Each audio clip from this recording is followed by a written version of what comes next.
কেমন আছো সবাই? অনেকে আমাকে জিজ্ঞাসা করে ঘর সংসার কাজের ভিডিও কেন করিস? আসলে আমি কোনো কাজকে ছোট মনে করি না। ছোটবেলা থেকে দেখে এসেছি মেয়েদের হাত পাততে হয়, কিন্তু আমি চেয়েছি নিজের একটা পরিচয় তৈরি করতে। আজ হয়তো শুধু ঘর গুছাচ্ছি বা বাসন মাজছি, কিন্তু এই ছোট ছোট ধাপগুলো একদিন আমাকে আমার লক্ষ্যে পৌঁছে দেবে। কারণ আমি বিশ্বাস করি সফলতা একদিন আসে, প্রতিদিন পরিশ্রম তৈরি করতে হয়। আমার এই পথ সহজ না, পায়ে দাঁড়ানোর ইচ্ছাটা আমার সমালোচনা থাকবে, যারা আমার কিন্তু স্বপ্ন দেখাটা বন্ধ। ধীরে ধীরে নিজে হাল ছেড়ো না। তোমরা কি আমার সাথে আছো?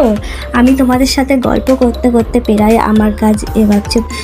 সারাদিন বাড়িতে আমার যুদ্ধ আলাদা। সকাল থেকে শুধু থালা বাসন ঝাড়ু পোছা রান্না করার সব কিছুই করি। সব কিছু সামলেই আমার নিজের স্বপ্নগুলো ধরতে চাই। কখনো ক্লান্ত আসে, কিন্তু থামি না, কারণ আমার একটা লক্ষ্য আছে, একটা স্বপ্ন আছে। বড় বাসন ছোট কাজ সব মিলিয়ে আমি এগোতে যাচ্ছি আমার নিজের পথে। একদিন এই ছোট ছোট পরিশ্রম আমাকে পৌঁছে দেবে আমার বড় গন্তব্যে। সবাইকে অনেক ধন্যবাদ। আমি অনেক কথা বলে ফেললাম। তোমাদের সঙ্গে কথা বলতে বলতেই আমার অনেকটা কাজ আগিয়ে গেছে।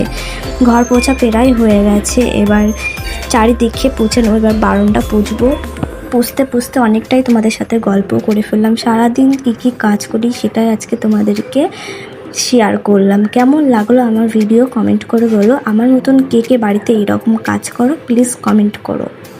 আমি আমার মতো করে আমি নিজেকে তৈরি করতে চাই।